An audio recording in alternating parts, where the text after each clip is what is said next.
So I kind of figured it was a bit too late in the year to be doing the mid-year book tag, but I just watched Anya's video and she inspired me to still do the tag, which I was very kindly tagged to do by Alex from What Page You On. And Alex does not make many videos, so I do feel very privileged to have been tagged in one of the rare Alex videos, and so that is also a very strong reason that I need to make this video. Because I only read 14 books in the first half of the year, which is actually on track for what I want to read, but is very much less than what most people read on BookTube. There's not exactly a lot of books to choose from, so I've decided I will also answer some of these questions with films as well, because I watched 111 films in the first half of the year, so much more to choose from. So the first question is obviously the best book you've read so far. This one for me is Excellent Women by Barbara Pym. I buddy read this with Anya, which was such a fun way to read this book. So that definitely contributed to my enjoyment, but I also found the story so fascinating. This is a book about a woman who thinks of herself very much as a spinster, even though she's only in her early 30s.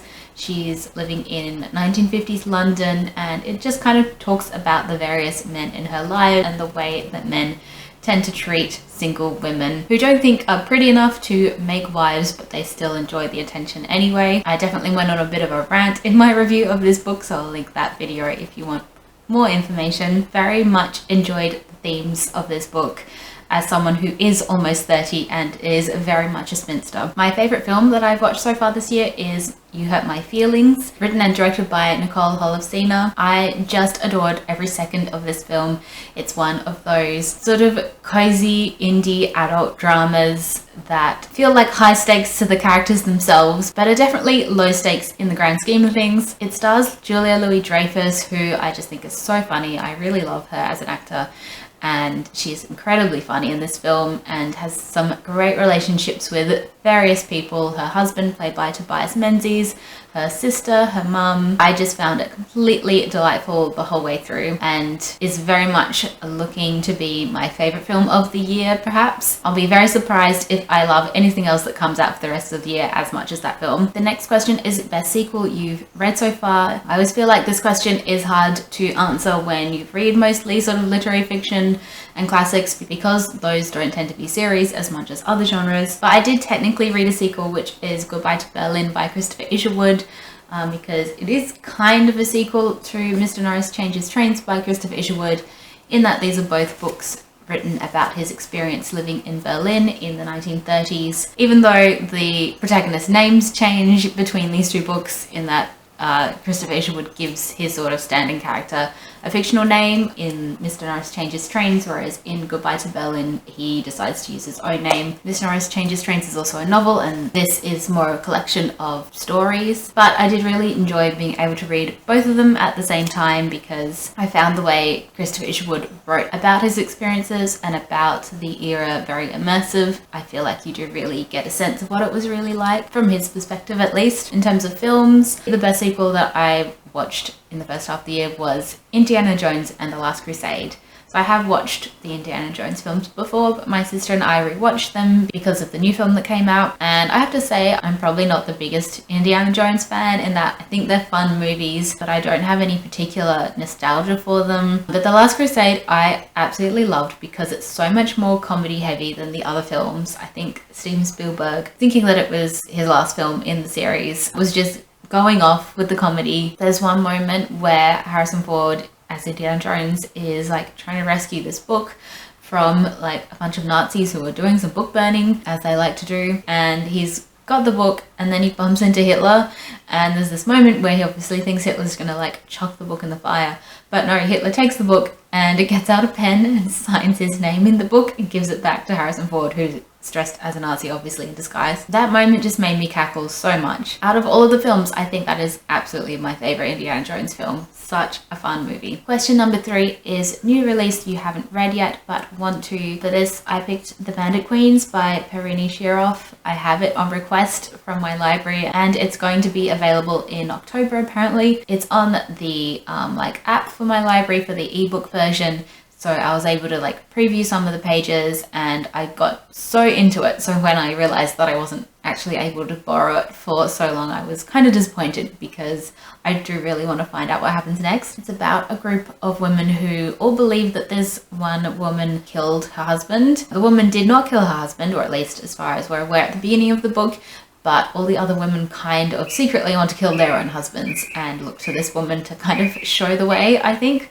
That's what I believe the plot is. I don't tend to really read plots in much detail before I read the books, so I could be completely wrong about that. And in terms of films, I really want to see Are You There, God? It's Me, Margaret, which there is no Australian release date for this film in sight, even though it seems like it was a pretty big film to come out overseas. It's based on a novel which I have read, but I read it as an adult and I didn't like it very much. I thought it was a really weird book. But I've heard the film is amazing. It's about a sort of tween-aged girl going through puberty and all the trials and tribulations of that, as well as sort of about religion and the different religions that her parents' families are from. And Rachel McAdams plays her mum and is supposed to be very good in the film as well. So just very annoying that it doesn't seem like I'll be able to watch that in the cinema. Question number 4 is most anticipated release for the second half of the year. For the book, there is only one book I'm excited to read, which is Death Valley by Melissa Broder. I loved Milk Fed by Melissa Broder. Thought it was such an incredibly well written book, so immersive. And then afterwards I read The Pisces and I did enjoy it, especially because the character has my name, but not quite as much as Milk Fed. So I'm super curious to see how I find Death Valley. And then for movies, definitely Wonka is my most anticipated film release for the second half of the year. I adore Willy Wonka and the Chocolate Factory from the 70s with Gene Wilder. It's one of my favourite films of all time. I just love how weird it is, and I love that the first half of the film before they even get to the factory is probably weirder than the actual part where they go into the factory, purely because it's just made up of just random sketches with all these sort of famous people from the era. Not at all part of the book and completely unnecessary, but it adds so much character to the film. I love that it's kind of a musical, but not really because there's so few songs. I love the physical aspect of the sets, and of course Gene Wilder is just iconic in that role. Just such a great film. And this film is very clearly positioning itself as being linked to that film because in the trailer that we've seen, Hugh Grant is playing an Oompa Loompa, and he has been animated to look exactly like the Oompa Loompas in that 70s film, which don't look like the Oompa Loompas that are illustrated in the book. I have many questions about what the film will be like, partly because of Hugh Grant being an Oompa Loompa, which does seem like potentially not great choice, even though I think Hugh Grant himself will be very funny, and also Timothée Chalamet as the main actor, because I certainly don't see Timothée Chalamet as being the right kind of whimsical. I've never been particularly interested in any of his acting roles, but I'm willing to be proved wrong, and it definitely has a lot of great British actors, and it's obviously written and directed by the same people who did Paddington. And I believe before Paddington came out, people were very skeptical about that film, and of course it and its sequel turned out to be incredible. So I have faith that they will have made something interesting at least. Question 5 is biggest disappointment. And in terms of books, that was definitely The House of Mirth by Edith Wharton for me. I really loved The Age of Innocence. I feel like this is kind of her second most famous book, and just found it really repetitive and a bit boring, and found the main character quite annoying as well. She's sort of presented as this quite interesting person at the beginning, but I feel like Edith Wharton doesn't really do a huge amount with her character. It's an interesting look at society in that era, and is quite honest about class of that era as well, I think, but just didn't get as immersed and as invested in this as I did in The Age of Innocence. For movies, my biggest disappointment I think was Cocaine Bear, just because the trailer did make it look like it was going to be a lot of fun, and it ended up being a little bit too serious and a little bit too invested in its own characters, in that kind of not enough people died in a way. I think it's also the fact that it came out quite soon after Megan, or Megan as the Americans say, even though Megan makes more sense as a pronunciation because you say 3 and she's got a 3 in her name. And Megan became such a cult hit instantly for being this fun, campy horror.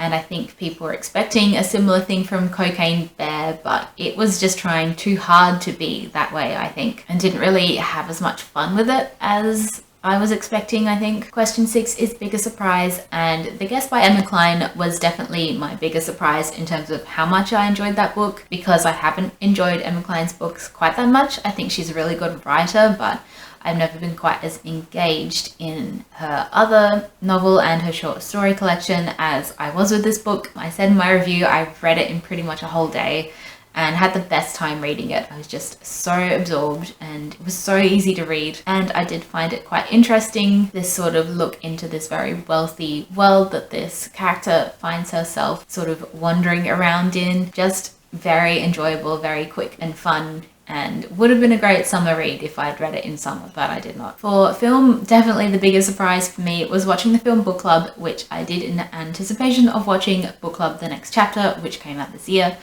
I had no idea I was going to enjoy this film that much. I had heard of it for ages. It's about 4 older women who have been friends for ages, and they have a book club and they decide to read 50 Shades of Grey, and it kind of shakes up their lives a little bit, or sort of prompts them to look at their lives and see where they might be able to change things to make themselves happier. It was just such a wholesome movie. The conflict for them kind of came from their relationships with the men in their lives, and their friendship is the sort of solid thing that keeps them sort of grounded throughout the whole thing, which I thought was so lovely. And I just found it so funny. I thought it was really well written, and I thought all the actors were perfectly cast for their characters, and the lines were so clearly written for them to say. Absolutely loved it. Would 100% watch that film again. It was so fun. Number 7 is Favorite New Author, debut or new to you. Well, I don't think I read any debut authors in the first half of the year, but my favorite new author is hopefully Barbara Pym.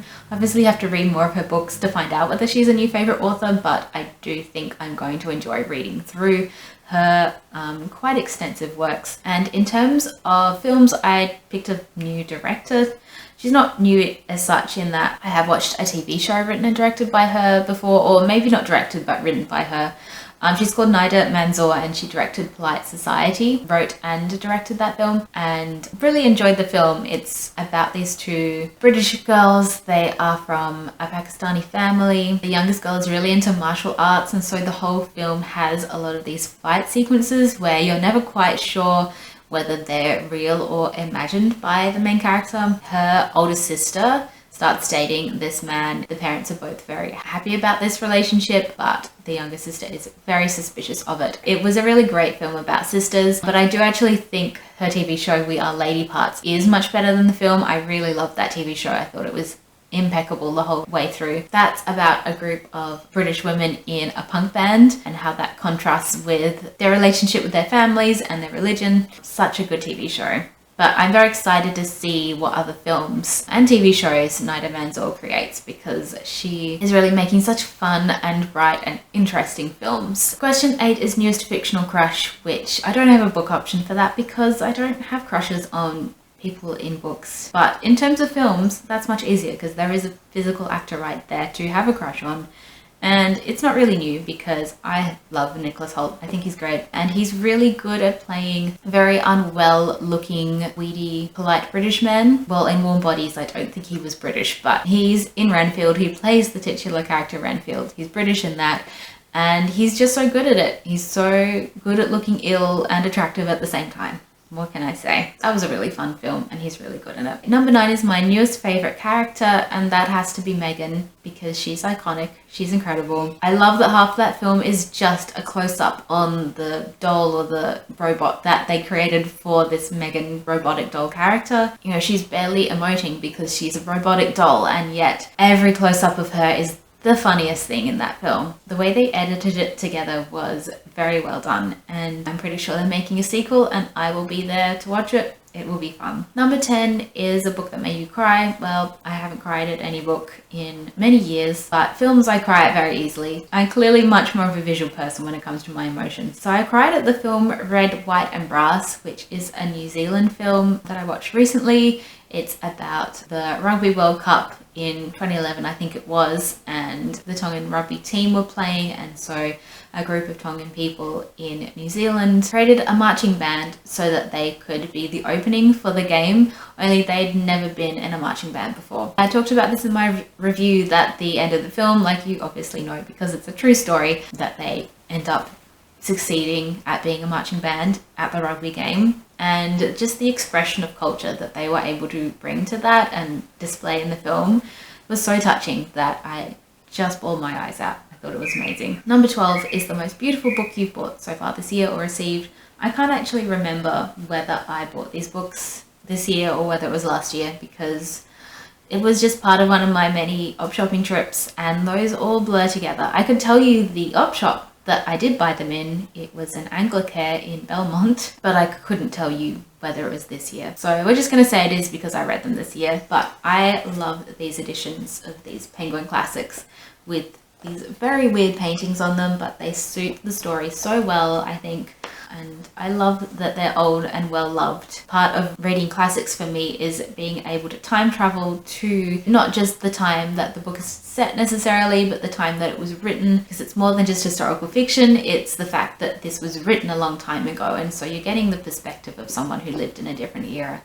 And I love that. And I also love it when physically the book itself is old, because it's another sense of time traveling that a lot of people have read these stories over the years. In terms of movies, I picked a movie poster that I thought was particularly aesthetic, and that is Of an Age.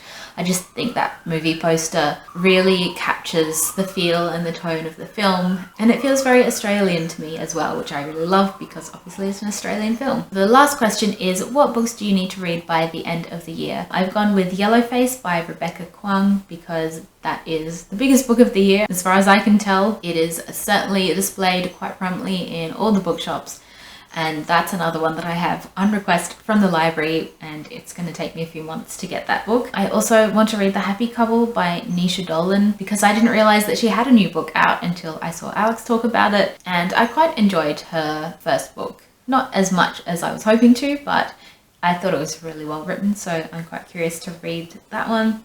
And then in terms of films, I just picked a couple from my watch list because I am trying to watch films on my watch list on Letterboxd. So an old film I'd like to see is Who's Afraid of Virginia Woolf. I've never watched that film, and that is a huge classic. And then also a newer film, Brian and Charles, which I believe came out last year. And I do try and wait and see if films will come to the cinema in Australia, because I'd much rather see a new film at the cinema. But it has not so far, and it's been quite a few months, so I think that's just not going to happen. So I'll have to try and seek that one out online somehow. And yes, that's the end of the tag. I just had my COVID vaccine just before I filmed this video, so I'm gonna go and enjoy the last few moments of not feeling all achy, because that is what happens when I get a COVID vaccine. But it's very much worth it because I'm going to the UK in September. I'm going to Edinburgh and London. So if anyone has any suggestions for things I need to do while I'm there, please let me know. This is my first time in the UK, and indeed my first time overseas. I've had a passport for so long and never got the chance to use it until now, so I'm very excited and also very nervous. But anyway, that's the reason I got the COVID vaccine. I mean, I should have got it before, but the chemist wouldn't let you book online. You had to like ring up or go in. And of course my social anxiety was like, nope, let's not do that. So I just never booked it in, but I managed to survive the winter so far. Not getting ill at all. Anyway, good to have the vaccine before you step on a plane, I reckon. That's all for now. Thank you so much for watching. I will see you next time. Bye.